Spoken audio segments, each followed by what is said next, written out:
on the morning of January the 24th, in the year 41 of the Common Era. Yes.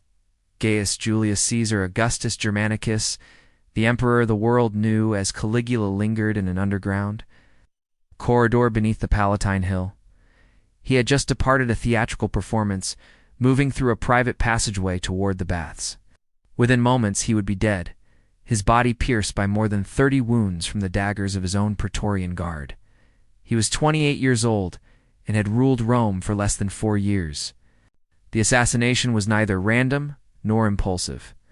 It was the culmination of months of whispered conspiracy, born from a toxic mixture of personal grievance, political terror, and something far more corrosive, the fundamental rot that had taken hold at the heart of Imperial Rome itself.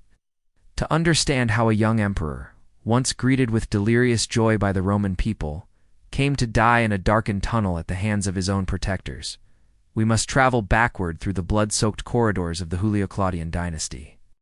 Gaius was born on the 31st of August, in the year 12 of the Common Era, into the most powerful family the ancient world had ever known. His father was Germanicus Julius Caesar, the Golden Prince of Roma, brilliant military commander, beloved by the legions and the common people alike. His mother was Agrippina the Elder, granddaughter of the divine Augustus himself. The boy grew up surrounded by soldiers in the military camps along the Rhine frontier, where the legionaries fashioned miniature military boots Caligulae for the child to wear. They nicknamed him Caligula, Little Boot, a term of rough affection that would become, in time, synonymous with madness and tyranny. The warmth of that childhood dissolved into nightmare with terrifying speed. In the year 19, Germanicus died in Antioch under circumstances many believed pointed to poison, ordered by the suspicious and increasingly paranoid Emperor Tiberius. Young Gaius was 7 years old. What followed was a decade of systematic destruction. Tiberius, retreating to his villa on Capri, grew ever more distrustful of Germanicus's popular family. Agrippina was arrested and exiled, eventually starving herself to death in captivity. Gaius's 2 elder brothers, Nero and Drusus, were declared public enemies and destroyed, one driven to suicide, the other starved in a dungeon beneath the Palatine. By the time Gaius reached adolescence, he was the sole surviving male of his immediate family, summoned to live on Capri under Tiberius's watchful eye. Ancient sources describe these years with a mixture of horror and fascination. Historian Suetonius, writing decades later, claimed that even then, observers noted the young man's capacity for dissimulation, his ability to mask whatever rage or grief boiled beneath the surface. According to historian Mary Beard in her examination of the Julio-Claudian period, the young Gaius learned the essential lesson of survival in an autocracy, that showing one's true feelings to the tyrant was a death sentence. Tiberius himself reportedly recognized something dangerous in his young ward. The ancient sources attribute to the old emperor a chilling prophecy that he was nursing a viper for the Roman people, a python who would set the world ablaze. Whether these words were genuinely spoken, or invented by later writers seeking to foreshadow catastrophe, they capture something essential about the atmosphere of those years: the mutual suspicion, constant surveillance, the knowledge that power in Rome had become a zero-sum game played for mortal stakes. On the 16th of March, in the year 37, Tiberius finally died at the age of 77. The circumstances remain murky. Some sources suggest Caligula hastened the end, smothering the emperor with a pillow when he briefly recovered from an illness. Whatever the truth, Rome responded to the news with jubilation that bordered on delirium. The people had loathed Tiberius, his treason trials, his networks of informers, his remote and suspicious rule. The son of the beloved Germanicus would reign. The Senate eagerly conferred upon Gaius all the powers his predecessor had accumulated over decades. The young emperor entered Rome to scenes of wild celebration. Suetonius records that more than 160,000 animals were sacrificed in the following 3 months, an unprecedented outpouring of religious thanksgiving. For a brief, shining moment, it seemed as though a golden age had dawned. The first months of Caligula's reign appeared to justify every hope Rome had placed in him. He recalled exiles, burned the records of Tiberius's treason trials, abolished the hated tax on sales, and showered the people with lavish games and distributions of money. He honored the memory of his murdered family, sailing personally to the islands where his mother and brothers had perished to collect their ashes for proper burial. The young emperor seemed determined to erase the paranoid cruelty of his predecessor and restore something of the clemency associated with Augustus himself. Then, approximately 7 months into his reign, around October of 37, Caligula fell gravely ill. The nature of this illness remains one of the great mysteries of his reign. Ancient sources offer no precise diagnosis. They speak of fever, of the emperor hovering near death while Rome held its breath. Modern scholars have proposed everything from encephalitis to temporal lobe epilepsy to lead poisoning from the pipes that supplied Roman drinking water. Some have suggested a nervous collapse, the psychological toll of a lifetime of trauma finally manifesting in physical form. The truth is irrecoverable. What the sources do agree upon is that when Caligula recovered, something had changed. Whether the transformation was genuine, a personality shift caused by brain damage, or psychological breaker, whether the illness simply marked the moment when the emperor stopped pretending, the young ruler who emerged from his sick bed seemed a different man. The mask of benevolence began to slip, revealing something far more volatile and dangerous beneath. The relationship between Caligula and the Roman Senate became the defining conflict of his reign. To understand this tension, one must grasp the peculiar fiction that sustained the Roman Empire. Augustus had carefully preserved the forms of the Republic. The Senate still met. Magistrates were still elected. The language of Republican liberty still echoed through the forum. But the reality is that all meaningful power had concentrated in the hands of one man. The emperor ruled through a delicate performance, pretending to be merely the first among equals, while holding absolute authority over life and death. Tiberius had maintained this fiction with grim punctiliousness, at least in his early years. He deferred to the Senate, refused excessive honors, played the role of reluctant servant of the state. Caligula, it appears, found this hypocrisy increasingly intolerable. Here was a young man who had watched his entire family destroyed by the machinery of imperial power, who understood from brutal experience that all the republican pageantry was empty theater. Why should he humble himself before men who had cowered before Tiberius, who had voted death sentences against his mother and brothers, who would turn on him the moment they sensed weakness? The collision was perhaps inevitable. Caligula began systematically humiliating the senatorial class, forcing distinguished men to run alongside his chariot to serve as waiters at his banquets, to endure public mockery and capricious cruelty. He revived the treason trials that had terrorized Rome under Tiberius, executing prominent senators on flimsy pretexts and confiscating their estates to fund his increasingly extravagant spending.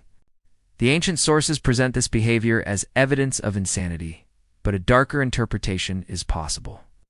Caligula may have been engaged in a deliberate project of exposing the servility at the heart of the imperial system, forcing the Senate to acknowledge what it truly was, not a governing body, but a collection of terrified subordinates whose lives depended entirely on the emperor's whim. His famous alleged plan to make his horse Incitatus a consul, if it was ever seriously entertained, it was less as madness than as savage political satire, a demonstration that the consulship itself had become meaningless. Yet whatever political logic might underlie such actions, the human cost was appalling. The terror was real. Senators went to banquets, not knowing if they would return home alive. Men were executed for their dreams, for their ancestry, for the suspicion that they harbored ambitions. The informer networks that had flourished under Tiberius revived with renewed vigor. And beneath the political terror lay something darker still, whispers of incest with his sisters, of sexual degradation inflicted upon the wives of senators forced to watch, of a young emperor careening beyond all restraint into something that resembled genuine madness. Rome had created a system where one man held absolute power without meaningful accountability. In Caligula, that system found its most honest expression. The stories that cluster around Caligula's middle reign read like a catalogue of horrors, and, precisely for that reason, they demand careful scrutiny. Ancient historians wrote decades after his death, under emperors who had every reason to emphasize the madness of their predecessor. Seneca, Suetonius, and Cassius Dio were not neutral observers. They were products of a senatorial class that Caligula had terrorized and humiliated. Their accounts must be read as accusations from survivors, shaped by trauma, political necessity, and the conventions of ancient biography that demanded emperors be clearly categorized as good or monstrous. Yet even allowing for exaggeration and propaganda, the portrait that emerges is devastating. The charges of incest center primarily on Caligula's sister Drusilla, whom he allegedly treated as a wife, taking her from her husband and keeping her openly in his palace. When Drusilla died in 38, Caligula's grief was extreme. He ordered a period of public mourning, during which laughing or bathing became capital offenses, and he had her formally deified, the first Roman woman to receive such an honor. The intensity of his attachment was undeniable. Its precise nature remains disputed.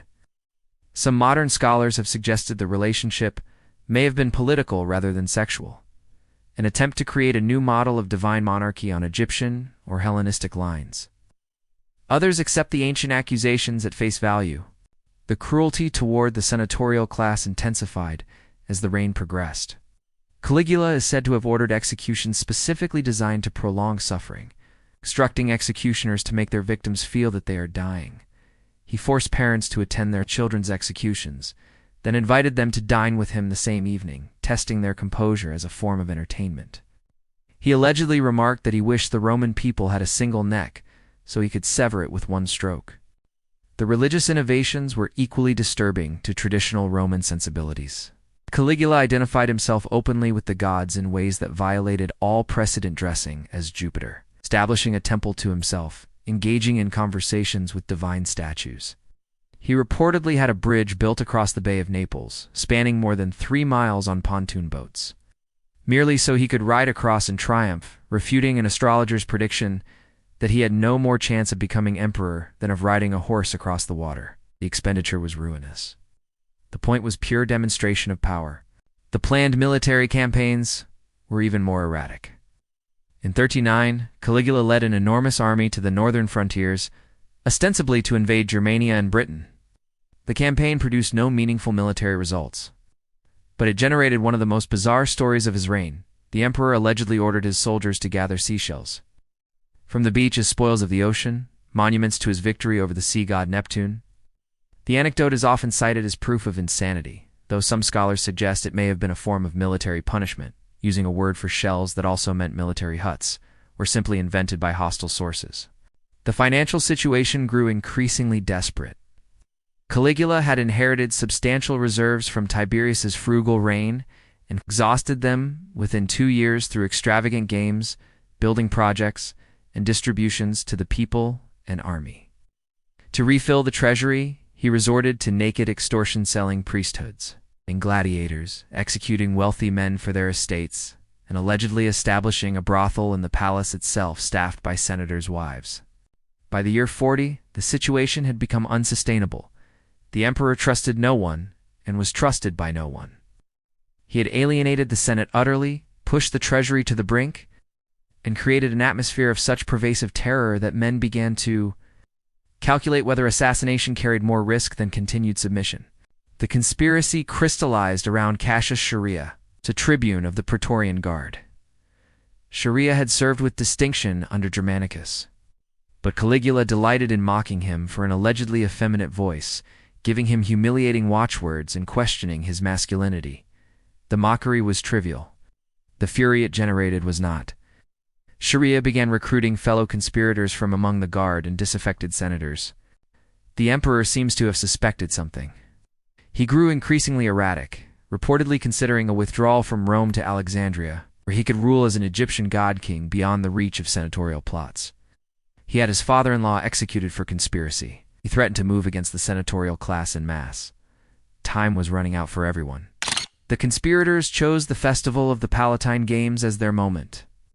The religious celebrations would require Caligula's presence at theatrical performances, and the crowds would provide cover for unusual movements.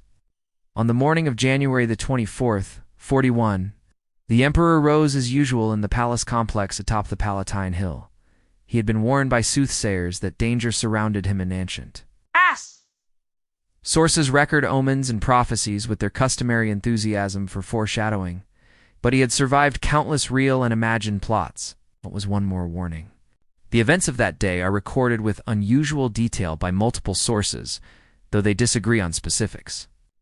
Caligula attended the morning performances and lingered past midday, apparently enjoying a particularly elaborate mime show. Around noon he rose to leave, intending to visit the baths and take a meal before the afternoon performances. His uncle Claudius and several friends departed with him. The route required passing through a narrow underground corridor, cryptoporticus, that connected different sections of the palace complex. It was here, in the confined space of the passageway, that Sharia and his fellow conspirators were waiting. What happened next was slaughter. Sharia struck first, driving his sword into the emperor's neck or shoulder. Caligula staggered, crying out, some sources say, "I am still alive," in defiance, but the other conspirators closed in. Cornelius Sabinus, another tribune, struck from behind. Others joined in the butchery. By the time the frenzy ended, Caligula had been stabbed more than 30 times. Several wounds had been directed at his genitals, a final humiliation from men he had mocked as effeminate. The immediate aftermath descended into chaos. Some of Caligula's German bodyguards, who had remained fanatically loyal, rampaged through the palace and theater complex seeking the killers, cutting down several innocent senators in their fury. The streets erupted in confusion as word spread. No one knew what would happen next, whether the assassins would seize power, whether civil war would erupt, whether the gods themselves would punish Rome for the murder of their emperor. The Senate, meeting in emergency session, began to dream of impossibility, the restoration of the Republic. For a few delirious hours, elderly senators spoke of liberty and the destruction of tyranny, imagining they might undo the transformations of the past century and return to the constitutional order their grandfathers had known. The consuls issued orders. Guards were dispatched. The imagery of the old republic was invoked with passionate but delusional fervor. Meanwhile, soldiers of the Praetorian Guard were engaged in systematic looting of the palace. During the rampage, one guardsman pushed through a curtain and discovered a terrified man hiding behind it, Claudius. Caligula's uncle, the stammering, limping scholar whom everyone had always dismissed as a fool. The soldier recognized him, and, whether through initiative or accident, dragged him before his fellow guardsmen. The Praetorians, recognizing that their privileged position depended on the continuation of the Principate, immediately proclaimed Claudius emperor and carried him to their camp for protection. The Senate's Republican dream died within hours, crushed by the reality of military power.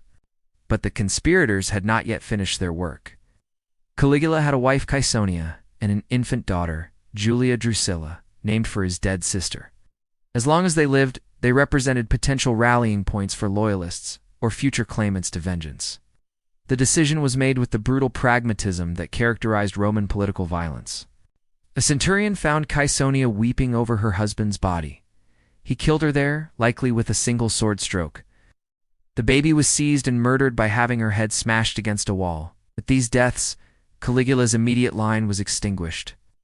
The man who had entered Rome 4 years earlier amid unprecedented celebration was dead, along with his wife and child, and the system that had created him continued without interruption under a new master.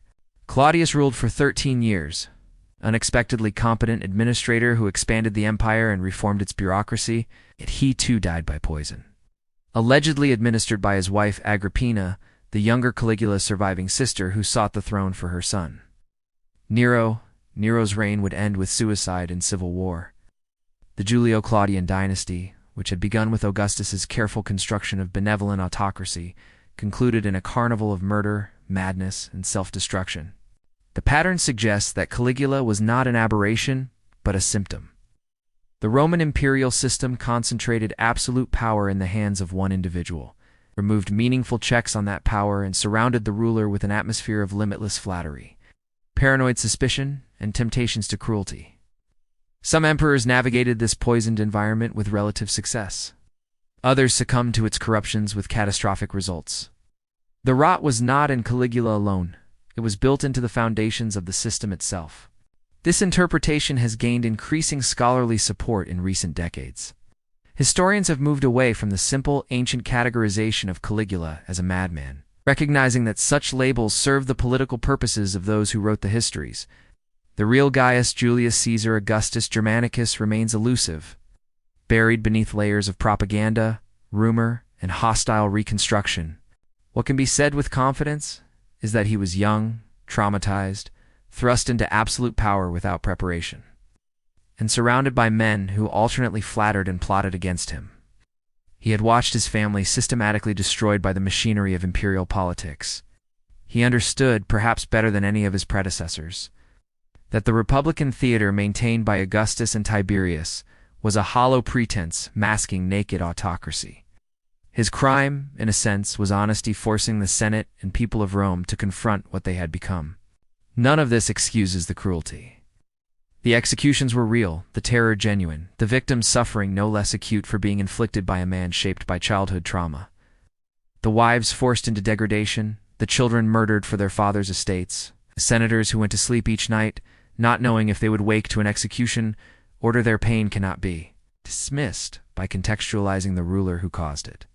Perhaps that is the most enduring lesson of Caligula's brief reign. Absolute power corrupts, but it corrupts systems as much as individuals. The men who murdered Caligula did not restore the republic. They selected another autocrat. The senators who cheered his death would cower before Claudius and grovel before Nero. The rot remained because the rot was structural, embedded in the very architecture of how Rome had chosen to govern itself. The passageway where Caligula died was eventually incorporated into later palace construction and buried beneath centuries of rebuilding. Archaeologists believe they have identified its remains beneath the Palatine Hill, though certainty is impossible. The physical traces of that bloody January morning have been subsumed into Rome's layered geology, just as the man himself has been subsumed into legend. What survives is a question. Every generation since has asked it in one form or another. How do societies protect themselves from the monsters they create? How do systems of power prevent their own corruption? How do we distinguish the mad king from the sane one when absolute authority makes both categories meaningless?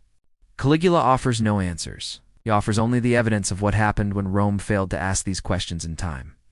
The little boy who once wore miniature soldiers' boots in the camps along the Rhine died screaming in a darkened corridor.